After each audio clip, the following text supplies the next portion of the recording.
আপনারা যদি চুপ করেন আমার বলতে সুবিধা হবে, কেননা দেখতে দেখতে আধ ঘন্টা তো এমনি খেয়ে গেল। শীতের বেলা বেশিক্ষণ তো সময়ও নাই। তো যাক, বহুত দিন ধরে অনেকের মাধ্যম দিয়ে চেষ্টা করেছেন, বিশেষ করে আমার ওয়ালিদ আব্বাজান পীর আল্লামা আলী আকবর সিদ্দিকী হুজুর কেবলার দ্বারাও আপনারা অনেকবার চেষ্টা করেছেন। আল্লাহর মর্জি বছরে আল্লাহ আমাকে নিয়ে এসেছে, তাই সংক্ষেপ সময় আজকের যে বিষয়, এটা কিন্তু একটা ধর্মীয় জলসা, তাই তো নাকি? আর আল্লাহ শুকরিয়া, এমন একটা ধর্মের জলসা যে ধর্মের সবথেকে উত্তম কাজ হলো ক্ষুধার্তকে খানা খাওয়ানো। বলুন সুবহানাল্লাহ। ইসলামের সবথেকে ভালো কাজ ক্ষুধার্তকে খানা খাওয়ানো। সে ক্ষুধার্ত মুসলিম হোক, হিন্দু হোক, খ্রিস্টান হোক, দলিত হোক, আদিবাসী হোক, যে কোনো ধর্মের সঙ্গে তার সম্পর্ক থাক, ওটা আমার দেখার বিষয় নয়। আমার বিষয় হলো তিনি ক্ষুধার্ত, আল্লাহর সৃষ্টি মানুষ, তাকে খানা খাওয়ানো হলো আমার ধর্মের সবথেকে ভালো কাজ। জোরে বলুন সুবহানাল্লাহ। এই বিষয়কে সামনে রেখেই সামান্য গুটি কত কথা আলোচনা করার চেষ্টা করব। তবে আমি আরেকটু খুশি হব যারা বাঁদিকে দাঁড়িয়ে আছেন যদি সামনে এসে বসেন, কেন সামনে কথা বলতে ভালো লাগবে, বেশি বেশি ঘাটটার ঘোরানো কষ্ট হবে। তাই যেনারা বাঁদিকে দাঁড়িয়ে আছেন সামনে যদি এসে বসেন আর একটু ভালো লাগবে। আমার ওয়ালিদ আব্বাজান প্রায় 40-45 বছর ধরে আসছে, 44 বছর ধরে আসছে এখানে। আমি জীবনের প্রথম আসলাম। তবে একটা জিনিস খুব ভালো লাগলো, বোর্ডে করে একটু ঘোরাচ্ছিল, বোর্ডে বসেই খানা খাওয়া আল্লাহ মিলালেন। বেশ পানির ওপরে ভেসে বসে বসে খানা খাওয়ার মুহূর্তটা খুব ভালো লাগলো। হয়তো দুনিয়ার জিন্দেগিতে আল্লাহ অনেক শান মর্যাদা দিয়েছে, কিন্তু দুনিয়াবি যে একটা মানুষের জীবন থাকে, একটু ভ্রমণ ঘোরাঘুরি সব থাকার পরেও কিন্তু সুযোগ হয় না।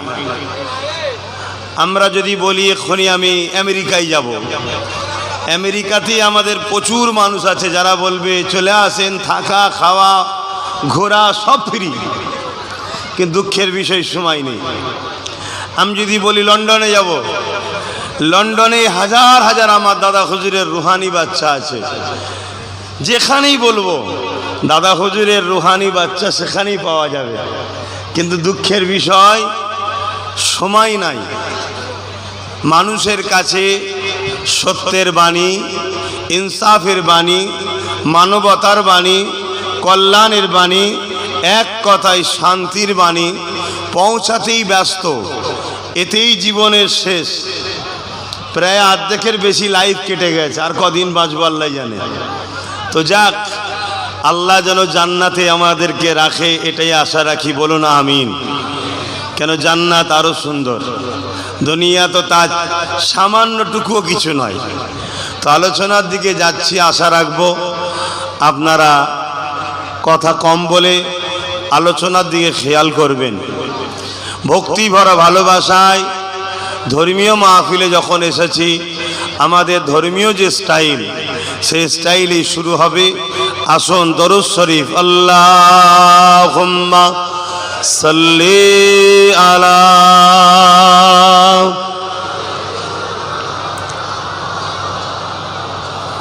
ওয়ালা আলি। একটু ভাষাও নামা, একটু আওয়াজটা তোলো। এত মানুষের গলার আওয়াজ এত আস্তে হলে হয়? দেখুন এই পৃথিবীতে বা আমার দেশে হাজারো ধর্ম আছে না নাই? আপনাদের এই দ্বীপে মনে হয় অনেক ধর্ম আছে। দেখুন যে যারটা করছে ভক্তির সাথে ভালোবাসার সাথে করছে। প্রত্যেকের ধর্ম কিন্তু নিজের প্রত্যেকের ভালোবাসার জিনিস, পছন্দর জিনিস। তাই কারো ধর্ম সম্বন্ধে আঘাত দেওয়া ইসলাম ইজাজত দেয়নি। কারো ধর্মকে কটূক্তি করা, ধর্ম সম্বন্ধে বাজে মন্তব্য করা, এটা ইসলাম ইজাজত দেয়নি। তাই এ বিষয়ে আমার কোনো বলারও কিছু নাই। কিন্তু আমাদের তো একটা ধর্ম আছে, আর আমাদের ধর্ম ইসলাম, যেটা সালাম থেকে এসেছে, যার বাংলা মানে হলো শান্তি। জোরে বলুন সুবহানাল্লাহ। ইসলাম শুরু থেকে নিয়ে শেষ, জন্ম থেকে নিয়ে মৃত্যু, টোটাল চলার একটা রাস্তা, টোটাল চলার একটা সুব্যবস্থা, যেখানে কল্যাণ ও কল্যাণ আছে। দুঃখের বিষয় আমরা কমপ্লিট ইসলামের উপরে চলতে পারিনি, তাই আজকে আমরা ক্ষতিগ্রস্ত। কিন্তু ইসলাম মানুষকে কল্যাণ দেয়, ইসলাম মানুষকে বিপদ থেকে মুক্তি দেয়, ইসলাম সমাজকে সাম্য শান্তি দেয়। ইসলামকে আমরা অনেকে মনে করি দাড়ি টুপি নামাজ রোজা মসজিদ মাদ্রাসা এটাই ইসলাম। না, এটা ইসলামের মধ্যে ঠিকই, কিন্তু ইসলাম অনেক মহান ব্যাপার। ইসলাম প্রথমেই বললাম ক্ষুধার্ত মানুষকে খানা খাওয়ানোর নাম ইসলাম, পিপাসিত মানুষের পিপাসা মিটাবার নাম ইসলাম, বস্ত্রহীন মানুষকে বস্ত্র দিবার নাম ইসলাম, গরিবকে আশ্রয় দিবার নাম ইসলাম, মজলুমের পক্ষে দাঁড়াবার নাম ইসলাম, রাষ্ট্রকে ভালোবাসার নাম ইসলাম, মা বাপকে সম্মান করার নাম ইসলাম, এমনকি বড়দের সম্মান ছোটদেরকে স্নেহ করার নাম ইসলাম, পৃথিবীর বুকে শান্তি প্রতিষ্ঠিত করার নাম ইসলাম, সমস্ত নেশাদ্রব্য দ্রব্য থেকে নিজেকে ফিরিয়ে রেখে হালাল শরীরের উপকার জাতীয় খাদ্য খাওয়ার নামও ইসলাম। ইসলাম একটা টোটাল চলার ব্যবস্থা, যেখানে মানুষ চললে নিজেও কল্যাণ পাবে, সমাজও শান্তি পাবে। জোরে বলুন সুবহানাল্লাহ। আর এত মানুষ আপনারা এসেছেন আজকে, কিন্তু কোনো বিরিয়ানি পাওয়ার টাকা পাওয়ার জন্য আসেননি। আপনারা সবাই কিন্তু এসেছেন এক আল্লাহ ও মোহাম্মদ রসুলকে খুশি করার জন্য এসেছেন। জোরে বলুন সুবহানাল্লাহ। আল্লাহ যেন আপনাদের ঘরেও খুশি করে, বলুন আমিন। একটু ভালোবাসায় পড়তে হবে, কি পড়তে হবে তো নাকি? কেন দরুদ পড়ার হুকুম তো আল্লাহ দিয়েছে। সাল্লু, তোমরা দরুদ পড়ো। দরুদ পড়তে তো আল্লাহ বলেছে। দরুদের ফায়দা কত, তো বিষয় আজকে আলোচনা নয়। আজকের আলোচনা আসেন ভক্তি ভরা ভালোবাসায় উচ্চ আওয়াজে দরুদ পড়েন। আল্লাহুম্মা সাল্লি আলা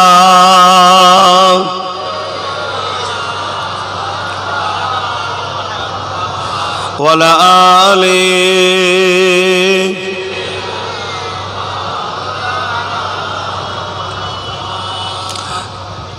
सदाग़े महशुर में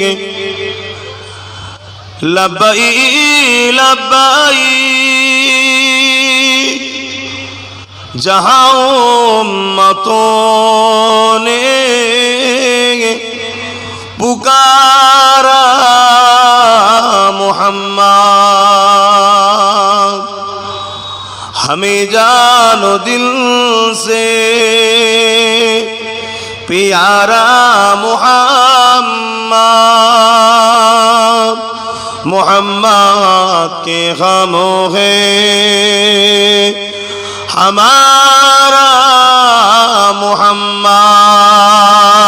अल्लाहुम्मा सल्ली अला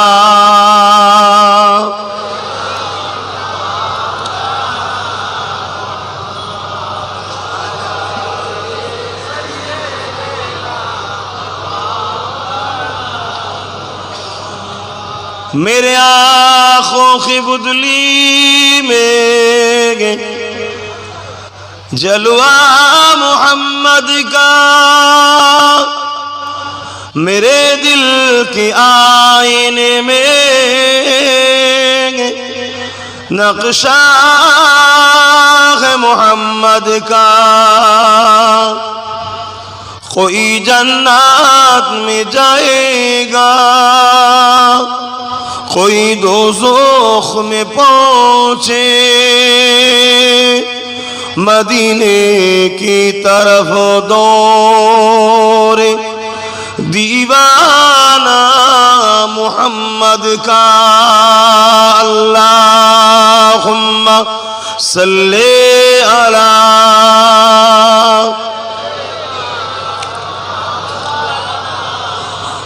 वला आले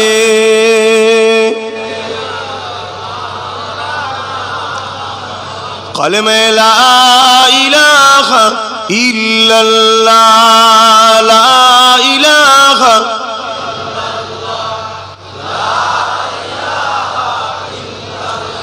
ला इलाहा इल्लल्लाह ला इलाहा ला इलाहा इल्लल्लाह मुहम्मदुर रसूलुल्लाह अल्लाहुम्मा सल्ली अला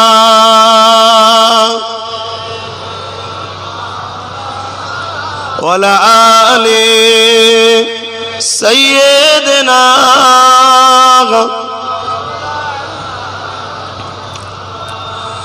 وقال الله تعالى في كلام المجيد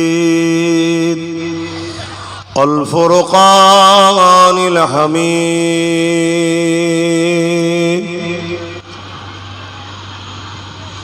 وما خلقت الجن والإنس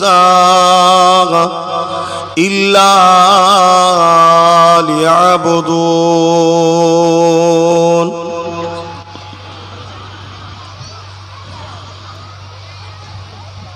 قال رسول الله صلى الله عليه وسلم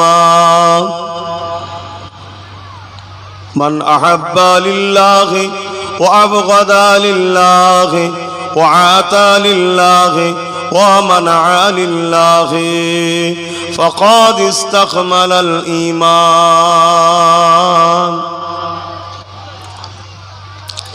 সকলে জবান খুলে বলি আলহামদুলিল্লাহ।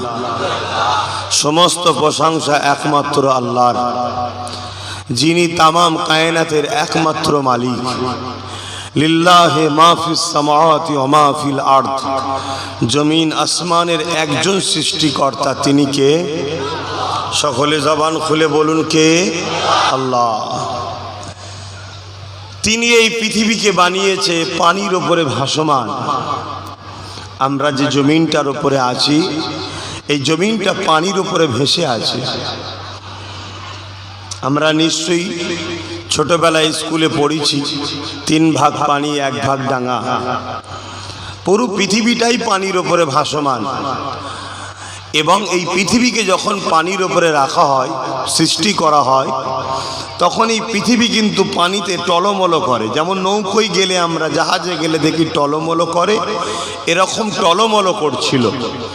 তাই মহান সৃষ্টিকর্তাই বিশাল বিশাল পাহাড়গুলোকে পেরেক হিসাবে, যেমন আমরা কাঠকে সেঁটে দিই যাতে টলমলো না করে, পাহাড়গুলোকে পেরেক হিসাবে ব্যবহার করে পৃথিবীকে সেঁটেছে। জোরে বলুন সুবহানাল্লাহ। তিনি কত মহান বুঝতে পারছেন? যিনি এই বিশাল আসমানকে বিনা খুঁটিতে রেখেছে। সামান্য এইটুকু প্যান্ডেল রাখতে গিয়ে আমাদেরকে কত বাঁশ খুঁটি হিসাবে ব্যবহার করতে হয়েছে, কত বাঁশ আমাদেরকে চালা হিসাবে, পাটা হিসাবে ব্যবহার করতে হয়েছে।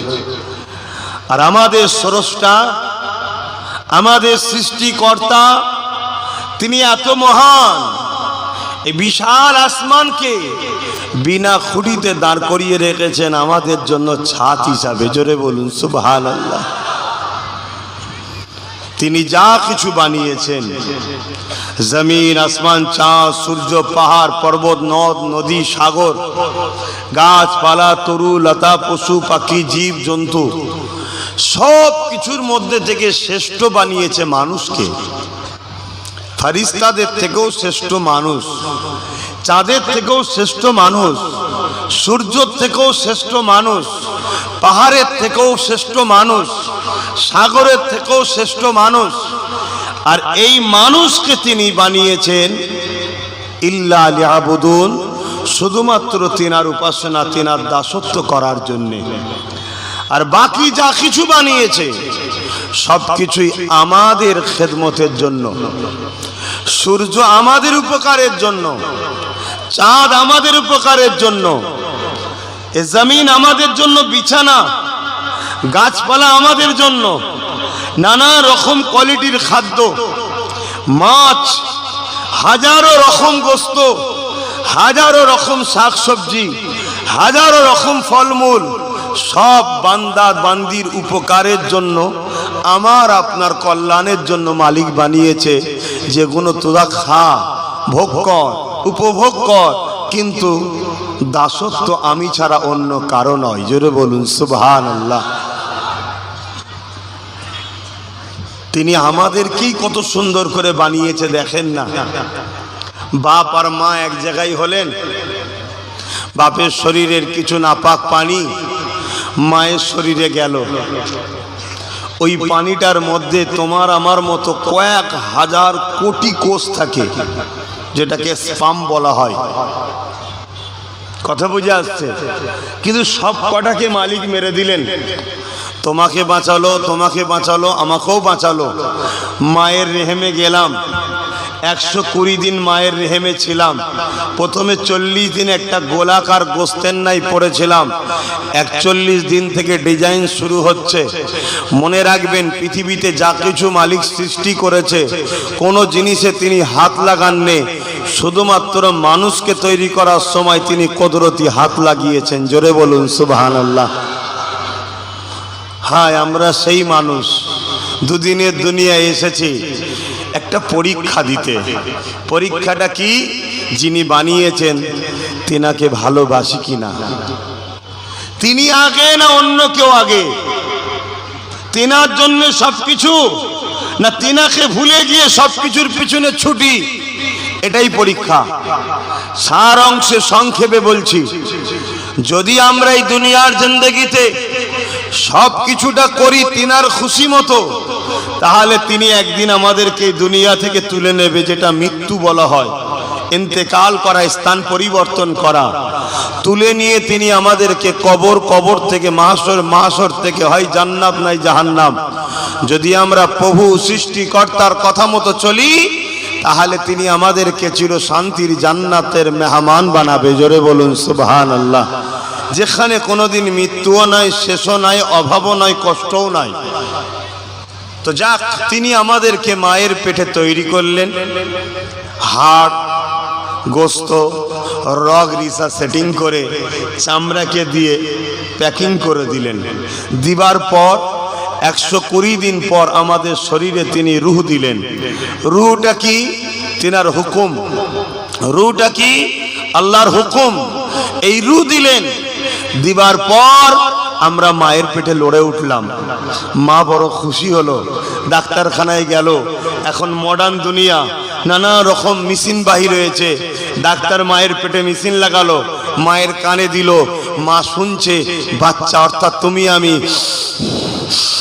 নিঃশ্বাস নিচ্ছি। মায়ের মনটা খুশি হচ্ছে, আমার বাচ্চা ঠিক আছে। বলুন সুবহানাল্লাহ। আরো জোরে বলবেন না সুবহানাল্লাহ? হায়, সেই মহান স্রষ্টা আমাদেরকে বানিয়েছে। দুটো হাত দিয়েছে, দুটো পা দিয়েছে, দুটো কান দিয়েছে, দুটো চোখ দিয়েছে। শুধু এই চোখের কথাই যদি বলি, একটা একটা চোখে কত হাজার লেন্স বা ক্যামেরা আছে জানো? একটা একটা চোখে 13,000 কোটি করে লেন্স আছে। 150 বছরের বিজ্ঞান মেনে নিয়েছে। আমি বিজ্ঞানের কথা বলছি না, আমি নূর নবীর কথা বলছি।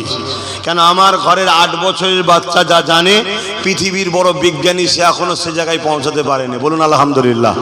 বলবেন না আলহামদুলিল্লাহ? আমার ঘরের 8 বছরের মাদ্রাসার ছেলেকে নিয়ে আসেন, জিজ্ঞেস করুন তো বাপ 7 তবক আসমানের ওপরে কি আছে, সে তখন বলবে সিদরাতুল মুনতাহা আছে। তারপরে কি আছে? আল্লাহর আরশ আছে। তারপরে কি আছে? লা মাকান, যেখানে কোনো মাকানই নাই, কোনো কাল নাই, স্থান নাই, সেটা আছে। জোরে বলুন সুবহানাল্লাহ। কিন্তু বিজ্ঞান বলছে প্রথম আসমানের উপরে কি আছে, বলছে লা আদরি, জানি না। তাহলে পৃথিবীর বড় বিজ্ঞানী একদিকে রাখো, আর মোস্তফার গোলামের ঘরের ছেলে 8 বছর বয়স, মাদ্রাসার চৌকাঠ থেকে 2-4 বার ঘুরে এসে বলছে 7 তবক আসমানের ওপরে আল্লাহর আরশ আছে। এক আসমান থেকে আরেক আসমান কতটা?